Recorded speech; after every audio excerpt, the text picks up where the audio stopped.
जंगल के विभिन्न हिस्सों में सर्वे चल रहा था।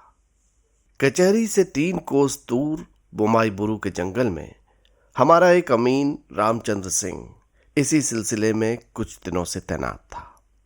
सुबह खबर मिली कि रामचंद्र सिंह अचानक पिछले 2-3 दिनों से पागलों जैसी हरकतें करने लगा था। यह सुनकर मैं उसी समय कुछ लोगों को लेकर वहां पहुंचा। बोमाईबुरु बहुत घना जंगल नहीं था, बहुत ही खुला खुला था। ऊंची नीची जमीन थी और बीच बीच में बड़े बड़े पेड़ थे। पेड़ों की डालियों से लताएं झूलती थीं, जैसे जहाज के ऊंचे मस्तूलों से लंबी रस्सियां लटकती हैं। बोमाईबुरु के जंगल के अंदर कहीं भी मानव बस्ती नहीं थी। पेड़ों के झुरमुट से दूर खुले मैदान के बीच कांस की छावनी वाली 2 झोपड़ियां थीं। एक झोपड़ी थोड़ी बड़ी थी, इसमें रामचंद्र अमीन रहता था। पास की छोटी वाली झोपड़ी में उनका प्यादा असरफी टिंडल रहता था। रामचंद्र अपनी झोपड़ी में लकड़ी की मचान पर आंखें बंद किए हुए लेटा था। हम लोगों को देखकर हड़बड़ाकर उठ बैठा। मैंने पूछा, क्या हुआ रामचंद्र, कैसे हो? रामचंद्र हाथ जोड़कर नमस्ते करके चुप बैठा था। उत्तर दिया असरफी टिंडल ने। बोला, बाबू, एक बड़ी अजीब बात है, आप सुनकर यकीन नहीं कीजिएगा। मैं खुद ही कचहरी जाकर खबर देता, लेकिन अमीन बाबू को छोड़कर जाता भी तो कैसे। मामला क्या है कि पिछले कुछ दिनों से अमीन बाबू कह रहे हैं कि रात में एक कुत्ता आकर उन्हें बड़ा तंग करता है। मैं उस छोटी वाली झोपड़ी में सोता हूँ और अमीन बाबू यहीं सोते हैं। 2-3 दिन ऐसे ही बीते। रोज ये कहते, अरे कहाँ से एक सफेद कुत्ता आ जाता है रात में, मचान पर सोया रहता हूँ, कुत्ता आकर मचान के नीचे कैं कैं करता है, पैरों से लिपटना चाहता है। सुनकर मैंने ज्यादा ध्यान नहीं दिया। आज 4 दिनों पहले उन्होंने बहुत रात में मुझे पुकारा, असरफी बाहर आओ, कुत्ता आया है, मैंने उसकी दुम दबा रखी है, लाठी लेकर आओ। मैं नींद से उठकर लाठी लालटेन लेकर बाहर निकलकर देखा। कहने से यकीन नहीं कीजिएगा हुजूर, लेकिन हुजूर के सामने झूठ बोलने में गुस्ताखी भी नहीं कर सकता। एक लड़की झोपड़ी के अंदर से निकलकर जंगल की ओर चली गई। पहले तो मैं हक्का बक्का रह गया, फिर झोपड़ी में घुसकर देखा अमीन बाबू बिस्तर पर टटोलते हुए माचिस खोज रहे थे। वो बोले, कुत्ते को देखा? मैंने कहा, कुत्ता कहाँ बाबू, एक लड़की तो बाहर निकल कर गई। वो बोले, उल्लू कहीं के, मेरे साथ बदतमीजी, आधी रात में लड़की कहां से आएगी इस जंगल में? मैंने कुत्ते की दुम को दबा कर रखा था, यहां तक कि उसके लंबे कान भी मेरे शरीर से सटे थे। मचान के नीचे क्या क्या कर रहा था। नशा करने लगे हो शायद, रिपोर्ट कर दूंगा सदर में। हुजूर, अगली रात मैं बहुत चौकन्ना रहा। जैसे थोड़ी सी आंख लगी वैसे ही अमीन बाबू ने पुकारा। मैं जल्दी से भागकर अपनी झोपड़ी के दरवाजे तक पहुंचा कि देखा एक लड़की उनकी झोपड़ी से उत्तर वाली बाड़ से होती हुई जंगल की ओर जा रही थी।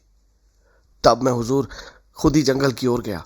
इतने थोड़े से समय में वो भला छुपेगी कहाँ, या जाएगी कितनी दूर तक, खासकर तब जब हम जंगल की पैमाइश कर रहे हैं और यहाँ के चप्पे चप्पे से वाकिफ हैं। पर कितना खोजा बाबू, लेकिन उसका कुछ अता पता नहीं चला। फिर मुझे तो कैसा शक हुआ और मैं जमीन पर रोशनी डालकर देखने लगा। कहीं पैरों के निशान नहीं थे, मेरे खुद के नागरा जूतों के सिवा। हुजूर, अमीन बाबू को उस दिन मैंने ये बात नहीं बताई। इस वीरान जंगल में हम 2 जन रहते हैं हुजूर, अकेले। डर के मारे मेरे रोंगटे खड़े हो गए। बोमाईबुरु जंगल की थोड़ी सी बदनामी मेरी सुनी हुई है, दादाजी के मुंह से सुना था।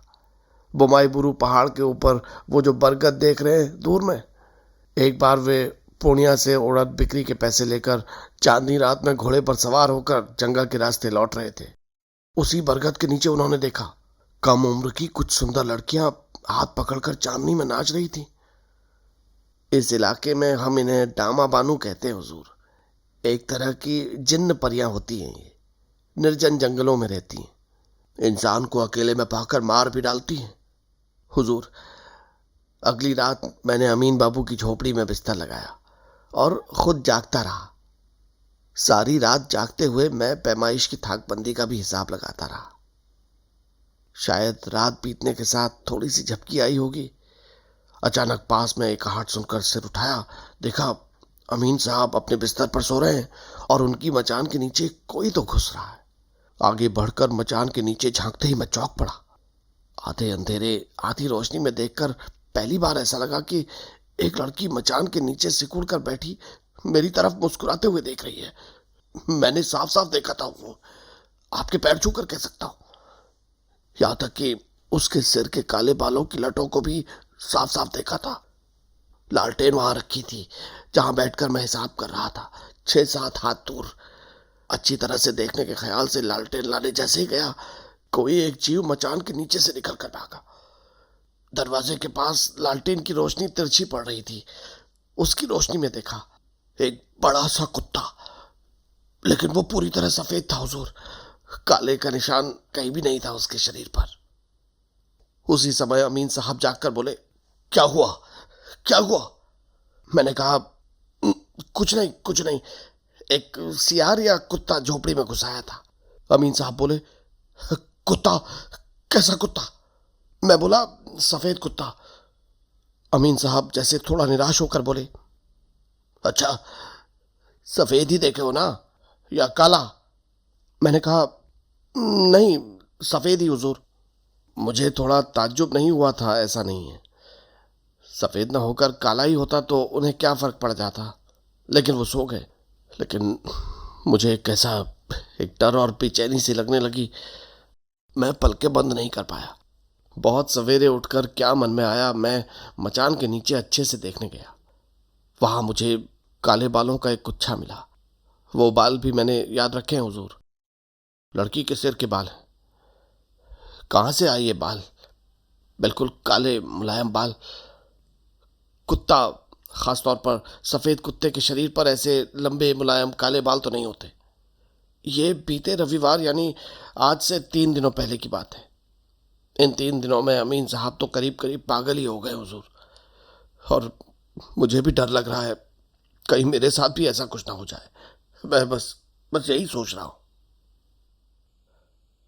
कहानी गांव के चौपाल जैसी थी।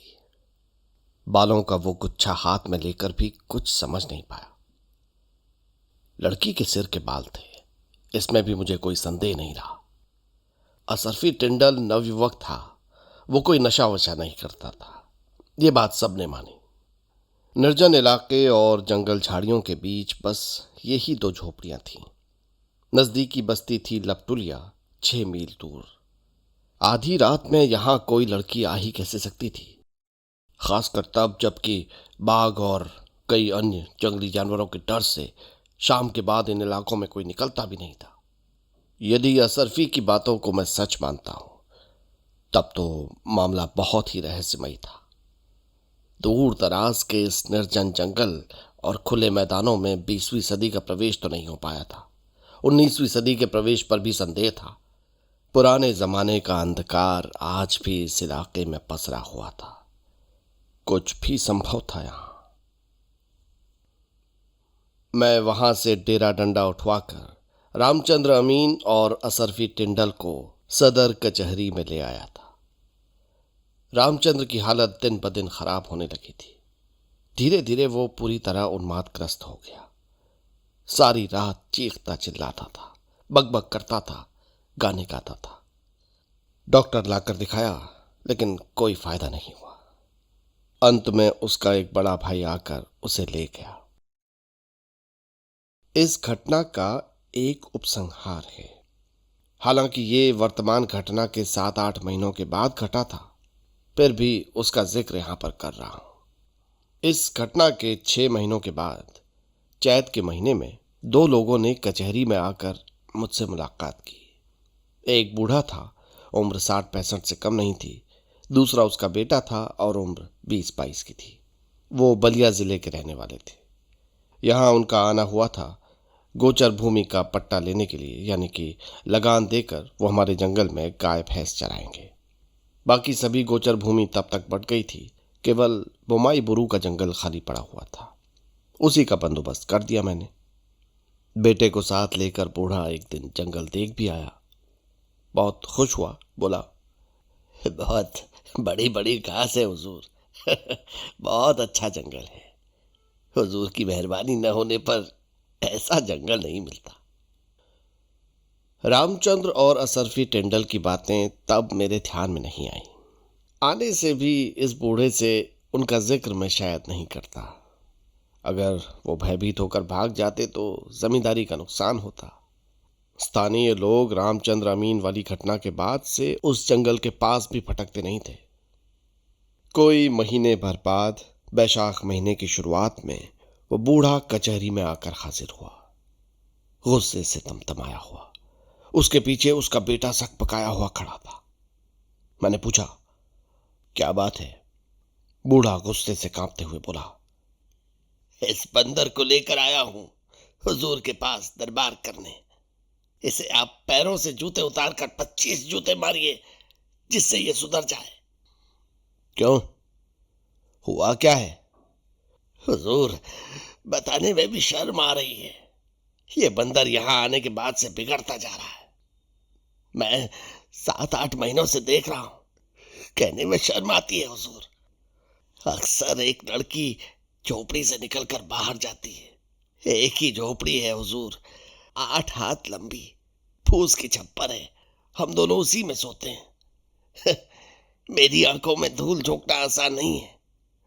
2 दिन जब देखा तो इससे पूछा, ये तो जैसे आसमान से गिरा हुजूर। बोला, कहाँ, मैं तो कुछ नहीं जानता। फिर 2 दिन जब देखा तो इसके अच्छे से धुलाई की। आंखों के सामने बेटा नालायक हो जाए भला। लेकिन इसके बाद भी वही सब देखा। यही परसों रात में हुजूर। तब मैं हुजूर के दरबार में ले आया। आप ही इसे सबक सिखाइए।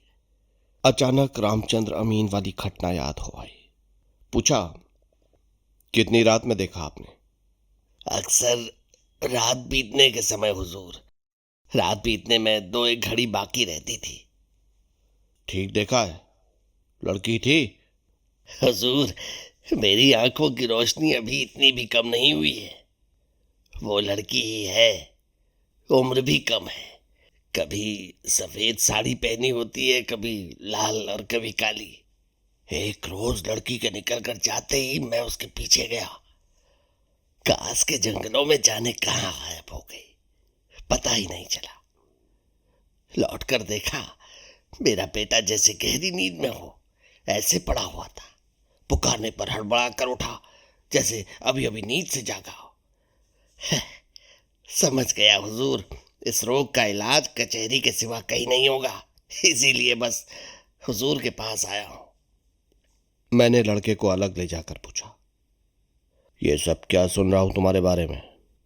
लड़का मेरे पैरों पर गिरकर बोला, मेरी बात का विश्वास कीजिए हुजूर, मैं इस बारे में रत्ती भर भी नहीं जानता।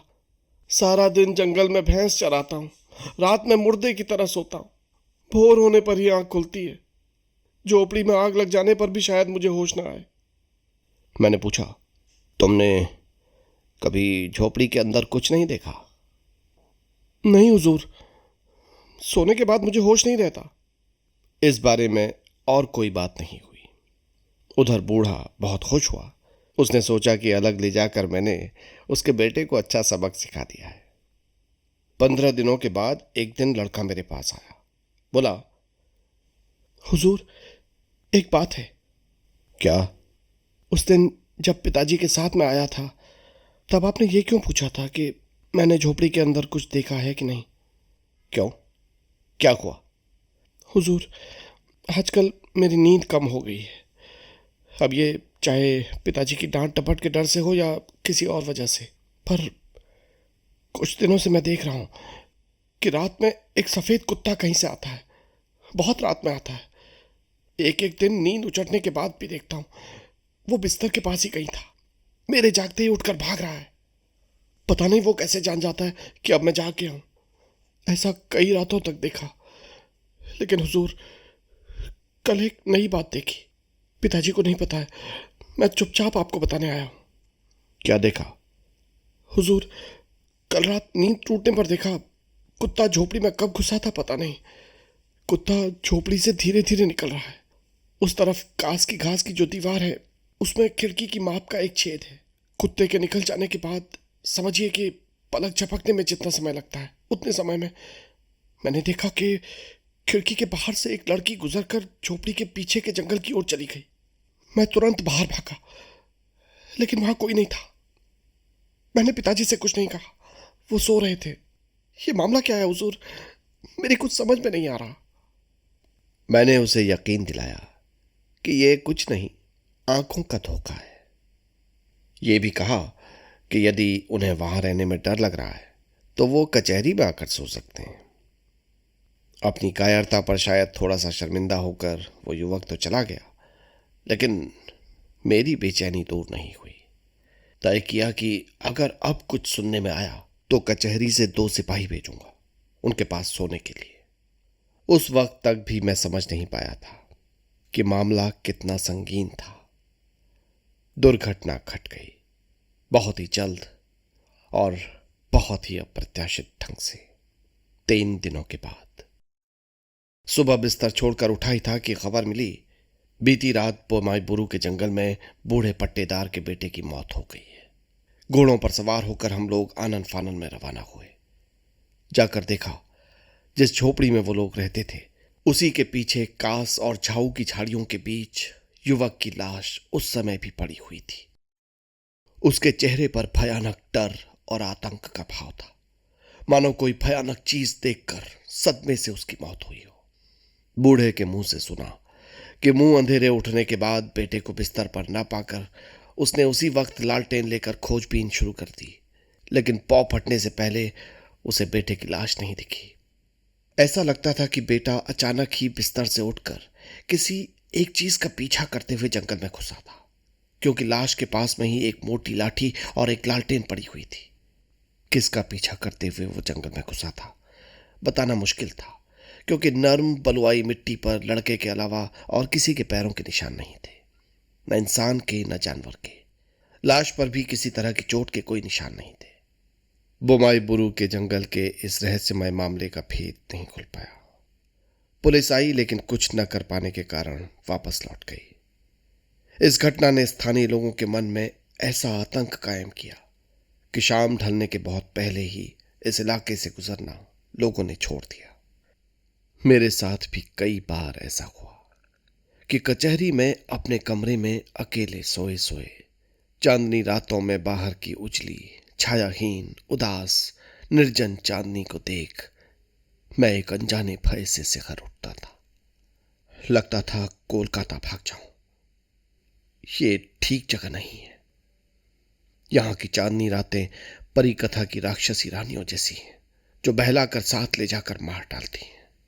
ये जगह हम इंसानों के रहने के लिए नहीं है, बल्कि किसी दूसरे लोक के रहस्यमयी अशरीरी प्राणियों के राज्य हैं। यहां युगों युगों से ये यहां रहते आ रहे थे, लेकिन अब अचानक इनके इस गुप्त राज्य में इंसानों का अनाधिकार प्रवेश हो गया है, जिसे ये पसंद नहीं करते और मौका मिलने पर बदला लेने से ये चूकेंगे नहीं।